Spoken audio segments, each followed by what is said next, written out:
Alright guys, welcome back to Firefist channel, it's Kai. So today we're reviewing on set 70433 JB Submarine set with 224 pieces and retails for $19.99 in USD and $34.90 in Singapore. Alright, now let's start with the review.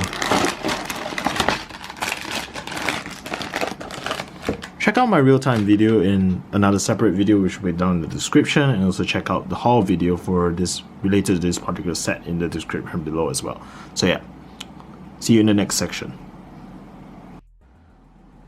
Alright guys, welcome back to the main review section. Now I'm going to start with the minifigures first before I go on to the main review and set design of the set. So yeah, now let's start with the first minifigure.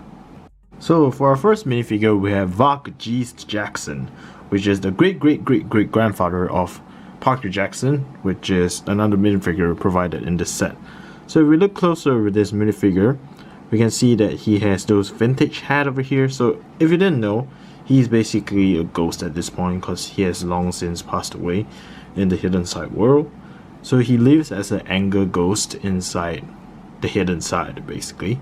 That's where he met Parker's friends. What's his name again? The guy.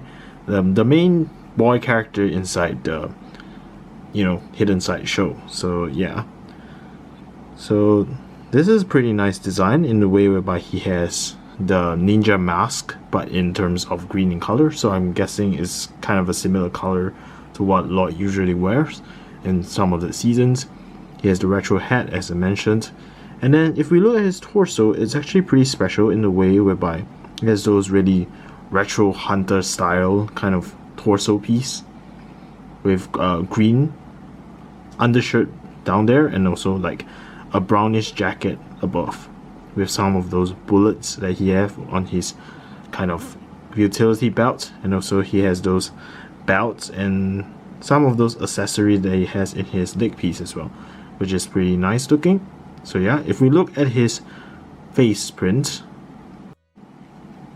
so as you can see, after removing his mask and his hat, you can actually see that this face print is basically only on one side, whereby his head behind is completely with transparent purple color headpiece. So his face print over here shows that he has goggles on with a very nice mustache that represents the character well, with an angry look expression on his face. So yeah, that's about it for this minifig. Pretty nice back torso design as well that runs through all the way to the front with the same design.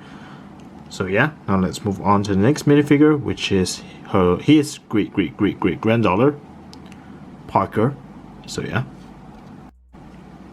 So next minifigure we have over here is Parker Jackson, which is the granddaughter of the first minifigure from just now. So for this particular Parker minifig, she has her submarine kind of adventurer costume with her. So she basically went for diving inside the submarine kind of experience over there.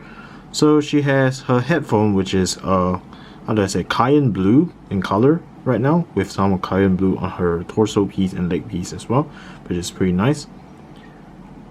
A nice print over there that represents part of her submarine insignia, or maybe a shark of some sort as an insignia for her underwater costume. Nice utility belt.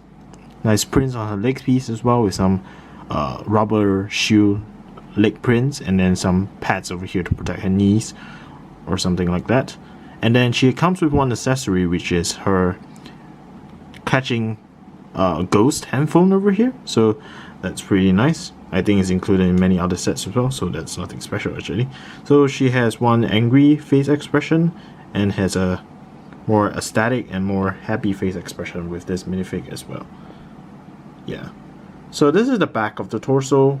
It runs through all the way from the front as well, so it's a nice back print for her underwater costume, so that's pretty neat.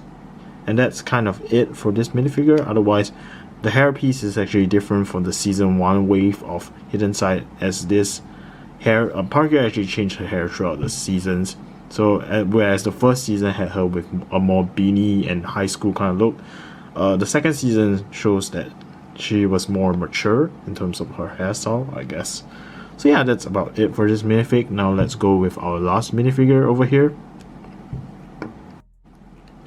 So our last minifigure over here is what they call the Statue of Evil. I'm not sure the context of this because I don't remember them actually going underwater yet inside the show. So yeah, I don't know the context of the storyline behind this statue of evil, but I'm guessing this statue has been possessed by a ghost of some sort, probably one of the secondary antagonists or the primary antagonist. Not really sure on that. But pretty nice head prints design with a glowy face print over here that represents that the statue has been possessed, and it seems that this statue has been very run down because there are a lot of cracks on his body showing age of a statue, meaning it has been there for possibly a long time, maybe the same age as Varg perhaps. And then he has a normal stern statue face print, which is probably before the statue has been possessed. So there's this staff over here that kind of resembles a wizard staff, so I'm guessing he casts magic spells around controlling animals in the water, because the context of this set is probably underwater inside nearby coral reefs. So the set design is kind of confusing, which I will explain later on. So this is the shark that basically I said animals being controlled refers to this shark in the set. Pretty neat shark piece over here that resembles other normal Lego City sharks, but just that he has a more blue in color look to it, and also has those glowy possessed eyes with it. So yeah, that's kind of it for this two figures over here. Now let's move on to the main review of the set. Now for the main components of the set, it actually comes in two main components in this case. So one being the JB Submarine over here, and the other one being kind of the background scene over here that Lego has provided for the landscape. So if you can actually pop this off as a singular submarine over here if you've seen my real-time video on how it was built. So it was built originally like that. So the first packet for this was basically like the JB Submarine. So this submarine, if by the context of the set name, I think it's designed by JB, which was not included in this set. So first of all, if you look at this submarine cover, or like I guess the door over here.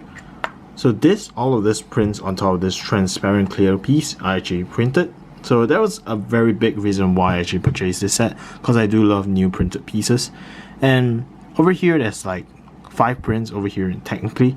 So whereas the eyes and teeth are 3 prints by itself, there's also this print over here that says number 1, and also this print over here, which I have to explain because I don't think y'all can see it, which it says what sup. So what's up, I guess that's a kind of pun to it, so that's pretty nice. And then there's to dip or dap, and that's another pun to it as well.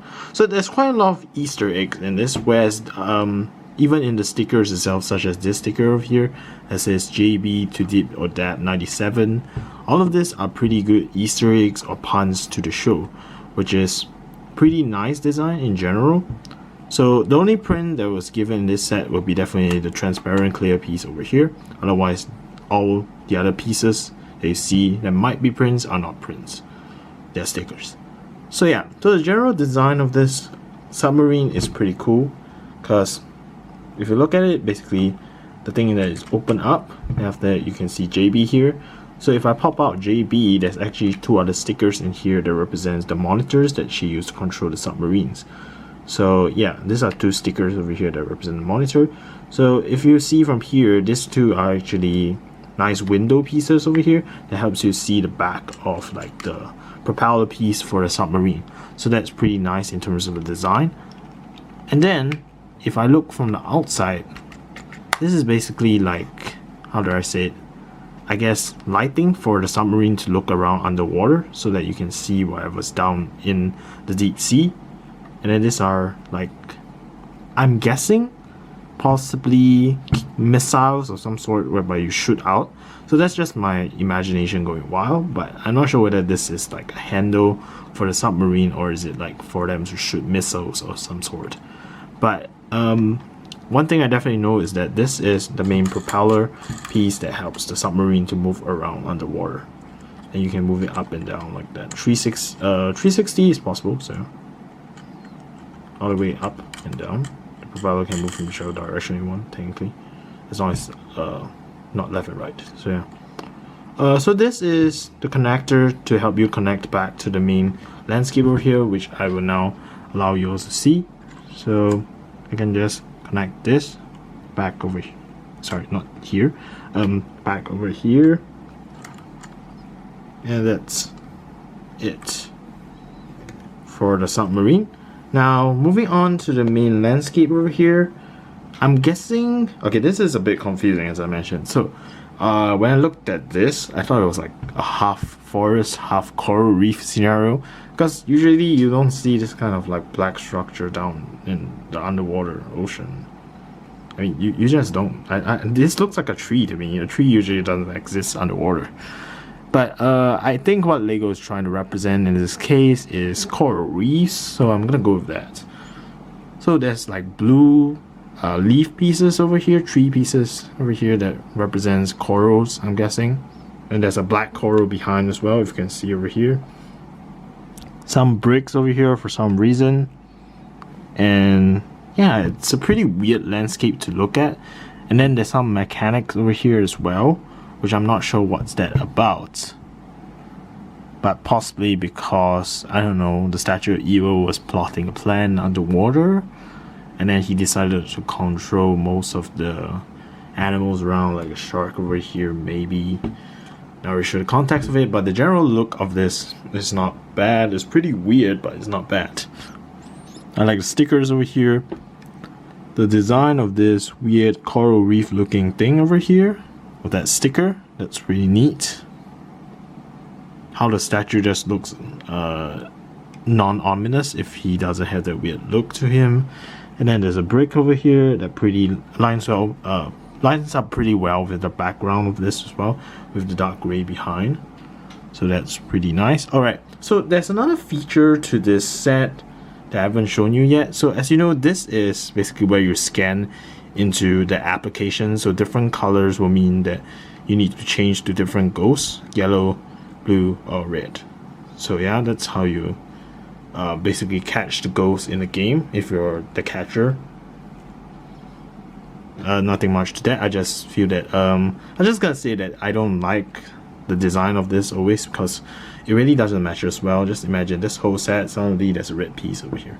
Just looks weird. And even if you put blue over here, the yellow and red, you can still see it. So it's just very off in that sense. So that's not really nice. Possibly one of the reasons why they stopped producing the sets. But yeah, I feel like LEGO, if they ever want to do this again, they should just like have something to cover it up, or mechanism to open the system up. So if people want to play it, they just open up the system so that they can show it, and people want to just display the set, have the option to close it up so that you don't really see this function over here always. So yeah, that's my opinion on that. Anyway, so the play feature to this set is basically, get ready for this. If I push behind, this monster looking thing that has eyes on his panel, and then some, I guess, arms coming out of there. This is the play feature of the set, whereby it shows like the features of the hidden side, I guess. So like if this is normal landscape, it'll look like that. And if you want to go hidden side, it's basically by pushing the handle at the back and showing the monsters beneath the ground. Yeah, that's kind of it for this build. Pretty neat build for like $34, but yeah, it's strange because it's hidden side, and thing with hidden side you can't really apply to other kinds of themes unless it is another spooky theme. So I'll give the look for this set as a hidden side set A for the number of pieces and number of good prints and minifigures you get from this. And yeah, also, yeah, I just want to say I'm a bit sad that hidden side's ending, because the team has potential, just some flaws to it, but like, yeah, it's just unfortunate. But yeah, moving on with that, this is a pretty good set by itself. So yeah, that's all for what I have to say. So if you like this video, subscribe to my channel, and if you don't, leave a comment. Ninja never quit. See you on the next adventure. Bye guys.